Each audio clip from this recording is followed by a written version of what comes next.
दोस्तों नमस्कार। इंदौर के होलकर वंश के बारे में 2 वीडियो पहले आपने बड़े पसंद किए हैं। होलकर वंश के 3 ही सदस्य बड़े इतिहास में प्रसिद्ध रहे हैं। पहले होलकर वंश के संस्थापक मल्हारराव होलकर, दूसरी पुण्यवती माता अहिल्याबाई और तीसरे महावीर यशवंतराव होलकर। मेरे चैनल को लाइक, शेयर और सब्सक्राइब कर लीजिए। आज हम यशवंतराव होलकर की कहानी कहने जा रहे हैं। मित्रों, माता अहिल्याबाई का स्वर्गवास 1795 ईस्वी सन में महेश्वर में हो गया था। उनके जीवन काल में ही उनके पुत्र मालेराव और उनकी पुत्री दोनों का देहांत हो गया था और उनके ससुर मल्हारराव पहले ही स्वर्गवासी हो गए थे। अपने जीवन काल में ही अपने एक संबंधी तुकोजीराव होलकर को मल्हारराव होलकर ने प्रमुख पदों पर रखा था और उनको अपना पुत्रवत स्वीकार कर लिया था। तुकोजीराव होलकर सेना का कामकाज देखा करते थे, तो माता अहिल्याबाई के स्वर्गवास के बाद तुकोजीराव होलकर को ही होलकर वंश की गादी पर बिठा दिया गया। तुकोजीराव होलकर भी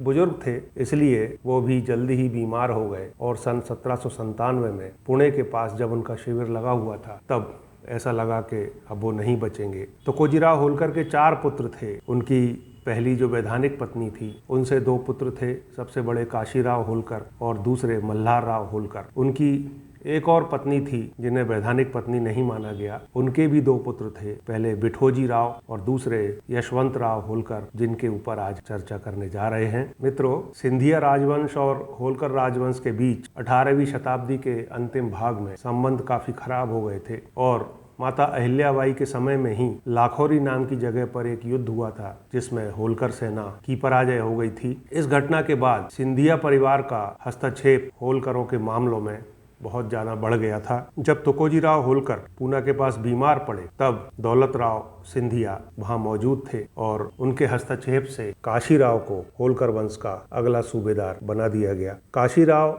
शारीरिक रूप से अक्षम थे और उनके शरीर के एक भाग में पक्षाघात था। इसके अलावा बौद्धिक रूप से भी वो बहुत ज्यादा कुशल नहीं थे। जब उनको गादी सौंपी गई, तभी उस समय मल्हारराव होलकर ने अपनी नाराजगी प्रकट कर दी थी। मल्हारराव होलकर बहुत ही क्रोधी और उग्र स्वभाव के थे और उनकी ज्यादा दोस्ती यशवंतराव होलकर और बिठोजीराव होलकर के साथ थी। मित्रों, इन घटनाओं के बाद पूरा का पूरा होलकर राजवंश अपना अलग शिविर बना के रहने लगा और काशीराव होलकर दौलतराव सिंधिया के प्रभाव में उनके साथ ही निवास करने लगे, उनके शिविर में ही। तुकोजीराव की स्वर्गारोहण को कुछ ही समय बीता था कि एक दिन दौलतराव सिंधिया की सलाह से काशीराव होलकर ने अचानक होलकर शिविर पर सुबह सुबह हमला करवा दिया। चूंकि उस समय उनके तीनों भाई उसी शिविर में मौजूद थे, उन्होंने अपनी रक्षा का प्रयास किया, परंतु वो कम थे। उस युद्ध में मल्हारराव होलकर वीरगति को प्राप्त हो गए। यशवंतराव होलकर किसी तरह अपनी जान बचाकर निकल गए और इसी तरह बिठोजी होलकर भी बचकर चले गए। इन घटनाओं के बाद यशवंतराव होलकर की हालत बहुत खराब हो गई, क्योंकि कोई साथ देने वाला ना रहा।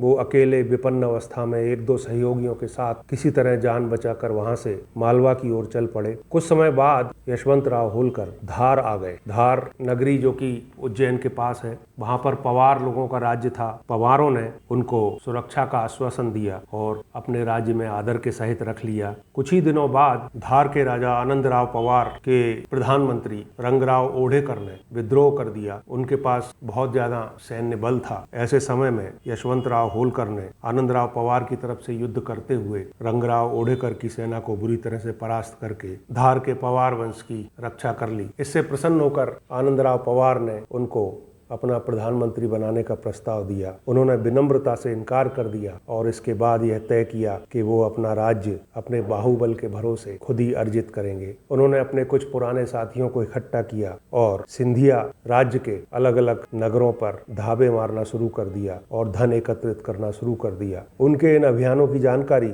जल्दी ही पुणे में बैठे काशीराव को मिल गई और उन्होंने उनके विरुद्ध एक बड़ी सेना भेजी, जो कि उनको नष्ट करने के लिए जल्दी जल्दी खरगोन की तरफ आने लगी। ऐसे समय में यशवंतराव होलकर ने अत्यधिक वीरता का परिचय दिया और खुद आगे बढ़कर अपनी छोटी सी सेना के सहयोग से ही उस बड़ी सेना को बुरी तरह से खरगोन के पास परास्त कर दिया। इस घटना से अचानक यशवंतराव होलकर की प्रतिष्ठा में पूरे मालवा में वृद्धि हो गई और खुद होलकर वंश के अनेक लोगों ने आकर उनसे कहा कि वो होलकरों की गादी महेश्वर में खाली पड़ी है, उस पर आसीन हो जाएं। और 6 जनवरी 1799 के दिन यशवंतराव होलकर ने महेश्वर में गादी पर बैठकर अपना राज्याभिषेक संपन्न करा लिया। काशीराव होलकर और दौलतराव सिंधिया के प्रभाव के कारण पुणे के पेशवा ने उनकी सूबेदारी को मान्यता नहीं दी और एक तरह से उनको विद्रोही ही माना गया। इसके बाद पुणे में उनके भाई बिठोजी को गिरफ्तार कर लिया गया और उनको बड़ी क्रूरता से हाथी के पैर में बांधकर घसीटते हुए उनकी हत्या करवा दी गई।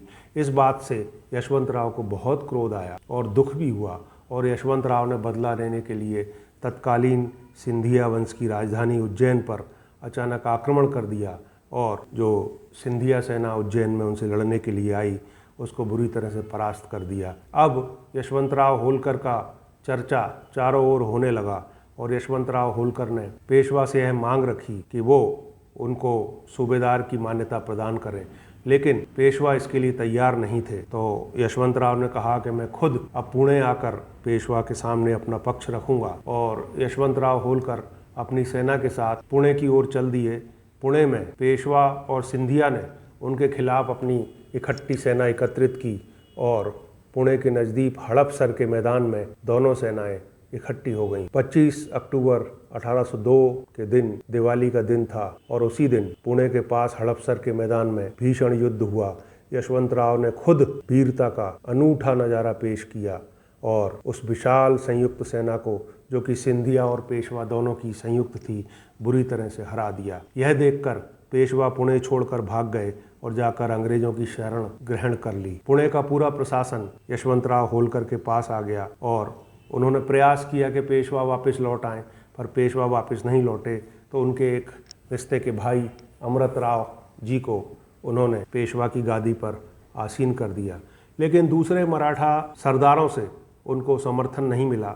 इसलिए कुछ ही समय बाद उन्होंने पुणे को छोड़ दिया और वे वापस अपने राज्य मालवा की ओर आ गए।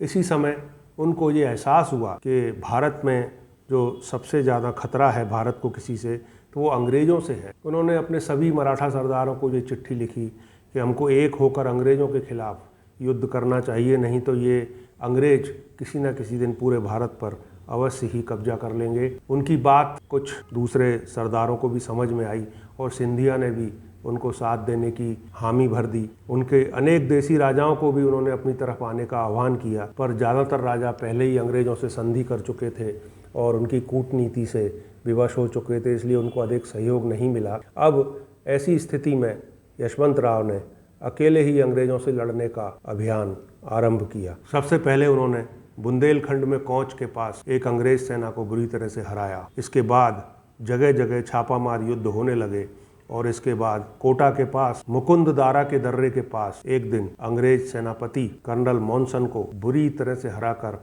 अंग्रेज सेना को उन्होंने नष्ट कर दिया। युद्ध लगातार अंग्रेजों के साथ उनका चलता रहा। इसी बीच यशवंतराव होलकर पंजाब की ओर चले गए और वहां जाकर उन्होंने महाराजा रणजीत सिंह से प्रार्थना की कि वो अंग्रेज़ों के विरुद्ध युद्ध में उनका साथ दें, लेकिन महाराजा रणजीत सिंह ने भी कोई पॉजिटिव उत्तर उनको दिया नहीं। इसलिए वो अकेले ही युद्ध करते रहे।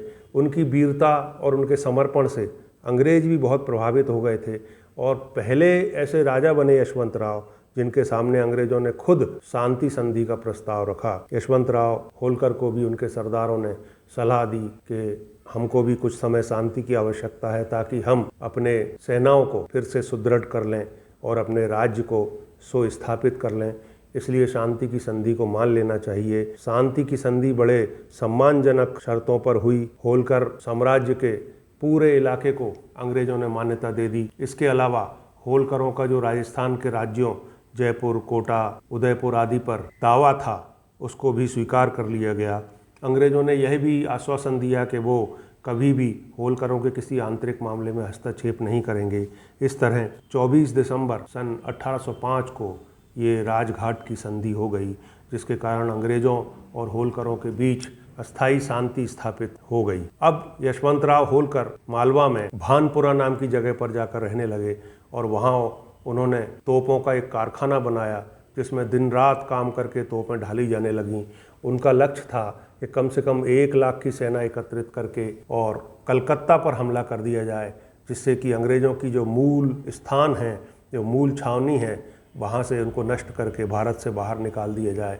लेकिन किस्मत को ये मंजूर नहीं था यशवंतराव होलकर के इतने परिश्रम के कारण उनका स्वास्थ्य खराब रहने लगा और केवल 34 साल की अल्पायु में ही वहीं भानपुरा में 27 अक्टूबर 1811 को यशवंतराव होलकर स्वर्गवासी हो गए। और इसके साथ ही अंग्रेजों को नाकों चने चबाने वाला और अंग्रेजों से कभी हार न मानने वाला एक महान होलकर राजा अल्पायु में ही स्वर्गवासी हो गया और इसके कारण अंग्रेजों को भारत में अपना राज्य जमाने में बड़ी सफलता मिली। तो मित्रों, ऐसे थे यशवंतराव होलकर वीर, जो ना अंग्रेजों से डरे ना झुके और हमेशा बराबरी से उनसे बात की और उनको जगह जगह उन्होंने हराया। इसके अलावा वो दूरदर्शी भी थे। वो समझते थे कि भारत को जो सबसे बड़ा खतरा है वो इस अंग्रेज नाम की जाति से ही है, इसलिए समय रहते इसको भारत से निकाल देना बहुत आवश्यक है। नमस्कार, जल्दी ही अगले वीडियो के साथ फिर प्रस्तुत होऊंगा।